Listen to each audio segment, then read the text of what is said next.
Welcome to a new chapter of Unearthed from the Royal Botanic Gardens Kew. Now, this series is a little bit different for an exciting reason, because this year marks the 25th anniversary of the Millennium Seed Bank. Now, the Millennium Seed Bank is the largest store of wild seeds on Earth, and it's also the most biodiverse place on the planet.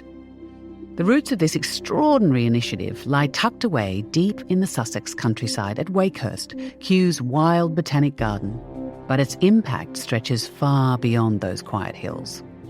You might be thinking, well, that's fascinating, but why does it matter to me?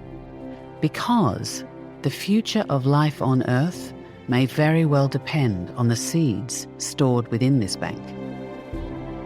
I'm Cate Blanchett, and I am so passionate about the Millennium Seed Bank's mission that I've become Kew's ambassador for Wakehurst, and the work done here is vital. But don't just take my word for it. In this special episode marking a momentous milestone, you'll hear from another voice, one that has long championed the natural world. On a sunny summer afternoon, Kew's senior research leader in seed conservation, Dr. Elinor Breman, and I were invited to the private gardens of Windsor Castle, where we had the honour of speaking about the Millennium Seed Bank with Kew's patron, His Majesty the King. Now, you may hear the occasional rumble overhead. Windsor lies directly beneath a busy flight path. It's a gentle reminder, perhaps, that nature is so often interrupted by human activity. King Charles has a deep connection to the natural world, and this is evident through decades of conservation and philanthropic work. But you may not know that he opened the Millennium Seed Bank back in the year 2000 and has taken an active interest in its progress ever since. I wanted to take you back to the start of the Millennium Seed Bank. Were you there when I came? I was not, unfortunately. I wish I had been. And I wasn't even there when you came back in 2019. But it's been wonderful to have your involvement and support for all of that time. So thank you so much. Yeah, because I knew how important it was. I mean, it was such an innovative, state-of-the-art and bold initiative, so future-facing, but now it's just so vital. You know, and you've been such a pioneer in this space. I think people forget that, was it 40-something years ago, 45 years ago? I remember I became patron of the Henry Doubleday Research Association, which has now become Garden Organic. But in those days, it was actually rescuing all the heritage vegetables and fruit and plants and everything.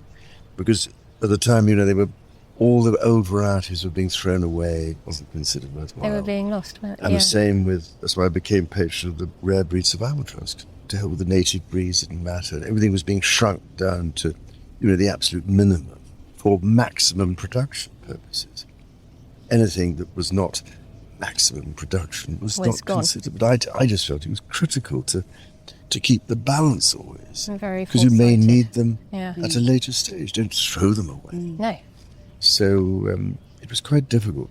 I know how absolutely critical it all is, and the destruction of rainforests, the extinction of endless species, which have very likely remarkable properties, medical and everything else, without any concern. Yes. It's sort of, we understand the built world and the history, but we don't think about the history contained within a seed and the importance of... I only actually became aware of the concept of an heirloom seed through the work that you've done. So it's been so influential and much appreciated. But it's all contained in the seed bank, 25 years I know. on. So it was interesting because it relates to that. The origins of seed banking of wild plants came from agriculture and seed saving. And then one of the things at the heart of the Millennium Seed Bank, apart from plant conservation on a global scale, was really that engagement with the public and making them understand the need for the conservation. So this is a mini seed bank in a Tupperware box. State of the art. State of the art, doesn't get any better than this. But you can bank seeds to international kind of standards just with this box.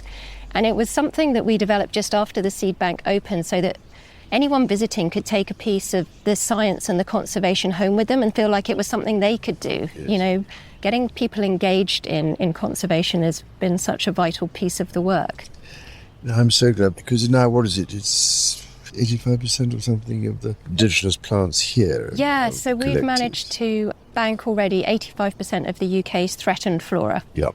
So there's some seeds that you can't bank. Yep. They just don't like being dried and frozen. Recalcitrant. Recalcitrant is a great name for them, isn't it? But of those that we can bank, we're about 98% there. So now we're trying to capture more genetic diversity within those.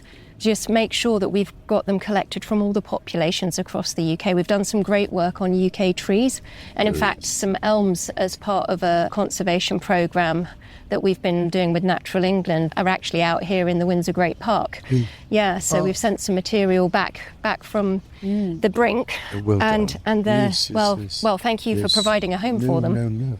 Well, I keep trying to provide homes for lots of these sort of things I get given. I went to the National Pineater the other day, Bedgebury, Yeah, wonderful place. which of course did start with Kew. Yes. Wasn't it in 1925? Or Yeah, back in the 1929 or 20s. I'm not something? sure which That's right. year. But they've got this incredible collection there, so Yeah, no, they've absolutely. given me something there to try and see if Priceless. we can Oh, keep it fantastic. going See if it can here. grow here as well.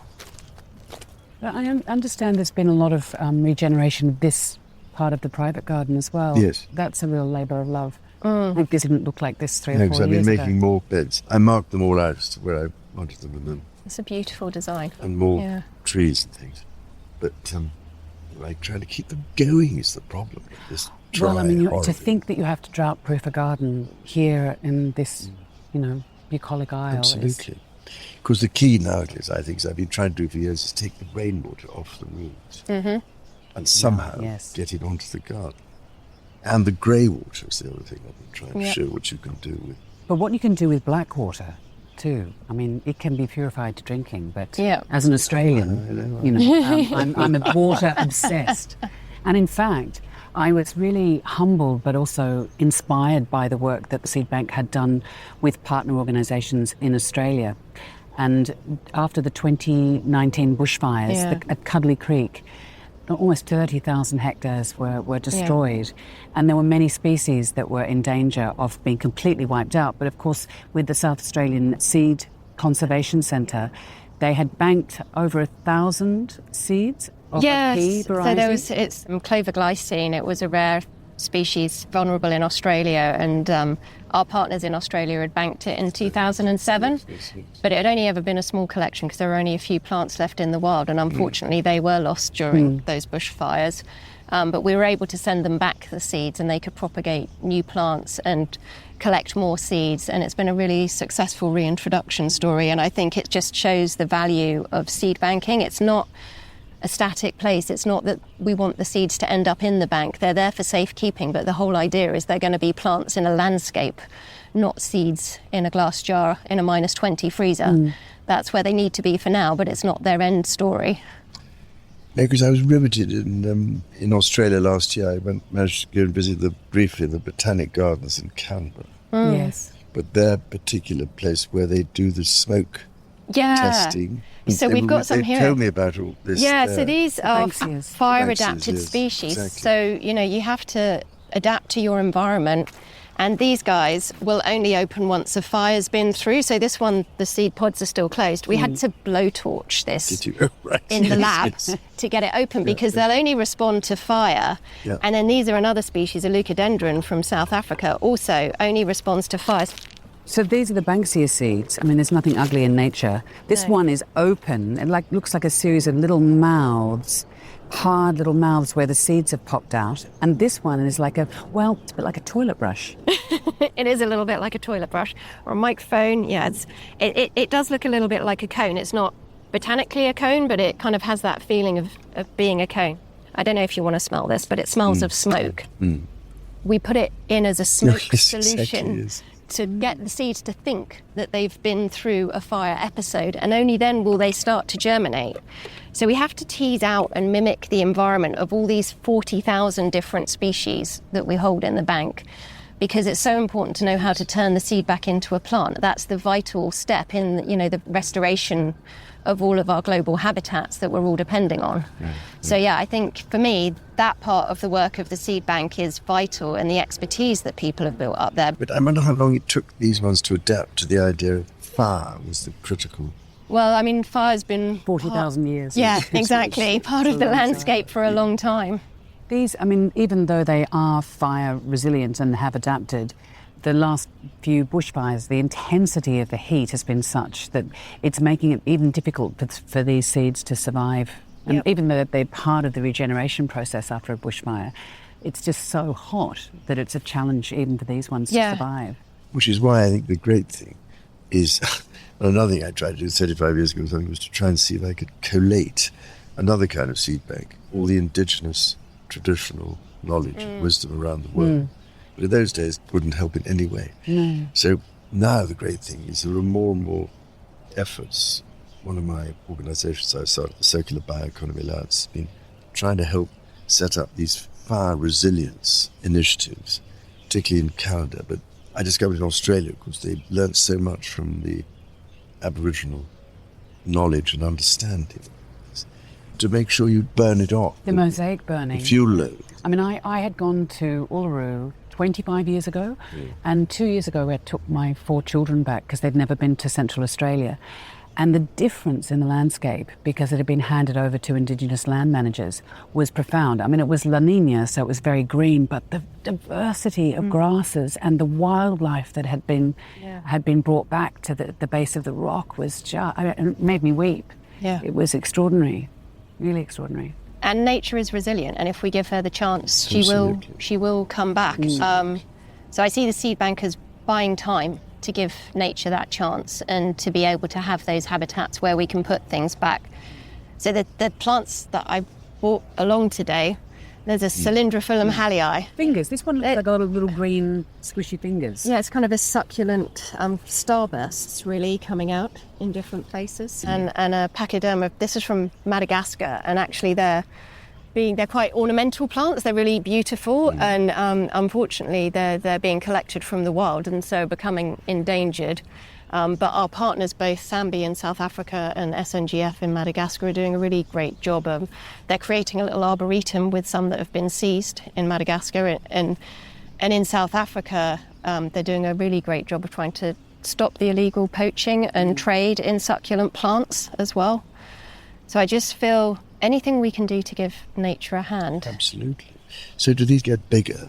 They're going to get much bigger, yes. That one's going to not go too much bigger because of the pot size it's in at the minute. Yes. The glass house is only so large. But it could get much. Yeah, they can get a lot bigger, yes. And is it growing literally in virtually nothing, is it? Yeah, it's a very nutrient-poor medium, yeah. And we have 2 collections in the bank of this species, and a lot more of the Cylindrophyllum. That was down to only 6 individuals in the wild. But this one, yes, I mean, these ones, do you treat them the same way? Are they better being dried or frozen or? So the seeds are being treated in the same way. So in our seed bank, 85% of plants produce seeds that we call orthodox. So they can withstand drying to 15% relative humidity, a bit like a long haul flight, I always say. And then That's a bit thinking about. I don't know. No. I wouldn't laugh. you'd be preserving on the flight. Let's look at it that way. And then in an airtight container at -20. So then that extends their natural lifespan for tens to hundreds of years, which is amazing. So it provides an opportunity not just for today but for future generations. And are you increasing the number of collaborators around the world who are able to help with the collection? So I think that's been the real strength of the Millennium Seed Bank, is its global partnership. And over the last 20 years, we've worked with 100 different countries and territories to help them conserve their native flora. And I mean, I think that's almost 300 partners, different institutes. And we have a large training and capacity building program, because ideally, I'd almost love to put us out of business. I would like all of our partners to have the means and the wherewithal to be doing this on their own and conserving their own native flora without any need for our support. And then with our partners, all the seeds are stored in the country of origin, and a part of it is sent to us to safety duplication. Yeah, just, you always need that extra insurance policy. But there is an urgency to the work that the seed bank does here in this country. I mean, I was shocked to learn that 97% of the wildflower meadows have been decimated. I don't think it's something that we quite understand here, because we look around us and in the immediate term we see so much natural beauty, but we don't think about how fragile it is. And the fact that unfortunately the UK is already biodiversity depauperate from the starting point as well. So we've got a lot of diversity to put back into our own landscapes. And we're doing a lot of restoration work across the chalk grassland and also working with partners all across the Four Nations. I think we've done about 100 different restoration projects over the years, which is fantastic, seeing the seeds leaving the bank and going to their rightful homes. Well, I did manage to get an initiative going called the Coronation Meadows to celebrate my late Mamma's anniversary of the coronation. But I thought it was a good excuse because I knew to highlight that. I knew about the real damage that has been done to all our flower-rich meadows since the war, really. Really, in that short a space of time? Absolutely incredible. And because what you can destroy in one day by just ploughing it up takes practically 100 years to replace. And it requires constant management, the same management to create this remarkable diversity. And I've seen it in Transylvania, where it's even more unbelievably. Oh, it's spectacular. I've tried to rescue some of those meadows before they get destroyed because they're unique. And what's the difference between them, forgive my ignorance, the meadows there and well, there's a lot of here? similarity to what we would have had in the medieval times. Oh, I see. I think there was a terrific arrangement amongst the local communities as to how they managed it all. Yeah. And shared the effort and so on. The same with the management of the forests. Right, so they didn't have big, large-scale industrial farming, so that meant that they could preserve them. Right. And it somehow went on and on and on, the same way. And that's what's enabled many of these meadows to have something like 17 or 18 or something different species of orchid. Yeah, they're stunning, the diversity there. We worked with partners in Romania to help conserve the diversity and across the whole mountain chain as well, because there's so much unique diversity there. It's absolutely stunning. No, I think it's wonderful what the seed bank is doing, but we've got to speed up the process. We need to ramp it up. Yeah. I mean, the idea moving forward is to take advantage of a lot of the technologies that have come in over the last 25 years. We really need to upscale and improve, make use of high throughput screening for genetics, for traits, for image taking. There's so much information held within each seed that we need to access much, much more quickly. And also, we need to scale up our conservation efforts, unfortunately, because 45% of plant species are now threatened with extinction. It's like almost half of the plants around us, which seems unimaginable. And I do think there's an education piece in that people take plants for granted still, despite your years of work in others. They don't understand their relevance to the life, to the fact that literally the air we breathe would not be here without the plants.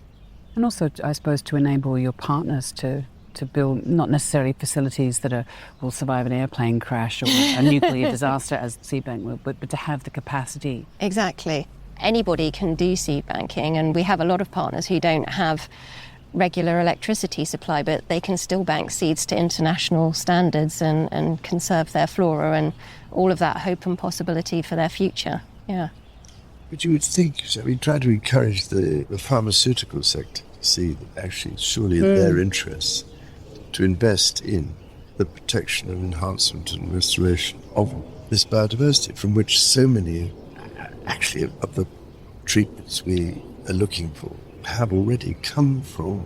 Exactly. So it's surely in their interest to do that. But one of the greatest difficulties I've discovered is there's only at the moment the carbon credits market, which is not as good as it could be.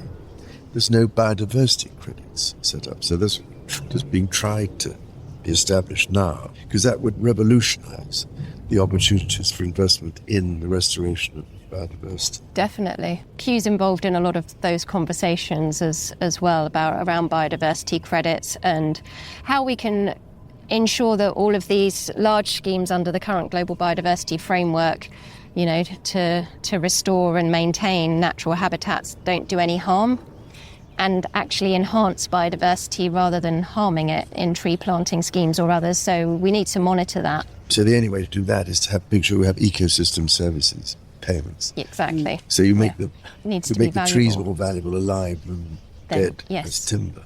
Yes. If they're particular species of it. That's why, again, I feel that agroforestry is such an important and underutilised, forgotten technique, which can make a dramatic difference in restoring degraded land rapidly. We've seen that with some partners of ours in Mexico and Veracruz State with the coffee plantations. It was all kind of open, and it used to be cloud forest. And cloud forest, I think it's only like less than 1% of Mexico. What is cloud forest? It's forest which is at kind of high elevation usually, and then it draws in its moisture from the cloud rather than from rain.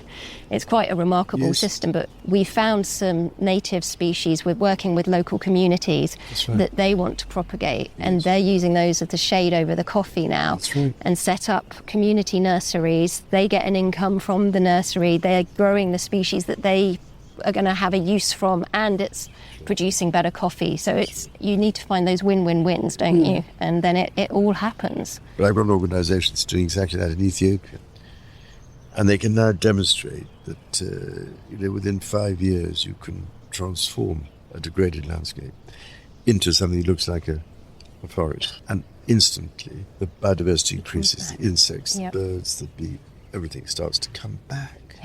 It's the only frustration for me about inaction on climate change is that there's so many extraordinary initiatives right there ready to be scaled up. There's a willingness there, but there's not the direction of the funds. And there's that lack of awareness too, as you were saying, about the actual detail of all these things. I know. Let alone the role of pollinating insects. I know we're always told to not have too complex a message, but nature is complex. Ecosystems are very complex, and every part needs to be there for it to work. So everything's interconnected. Wonderful. Thank you very much. Thank you so much for making the time. Not at all. Yeah. Well, I hope it helps. It's so wonderful that you're doing helps so enormously. much to help. But I mean, your example and your activity in this space have been, the legendary. World leading. So thank you. They all kind of say so. Not sure how much it's achieved anyway. Well, an awful lot. We hope. Well, I'm very proud to be patron of Kew, so that's the great thing. Thank you so much. Does wonderful work. That was His Majesty the King, a proud patron of Kew and a remarkable voice with which to start this story of the Millennium Seed Bank. And this is just the beginning. From the grasslands of southern England to the humid landscapes of Thailand, the forests of southern Australia, and even into outer space. In this series, we will travel far and wide. From visionary scientists to intrepid seed collectors, we'll meet the extraordinary people safeguarding our planet as we explore the past, the present, and the vital future of the Millennium Seed Bank. I'm Cate Blanchett, and this is Unearthed, the Need for Seeds. Follow us wherever you get your podcasts so you won't miss a moment. Until next time, thanks for listening.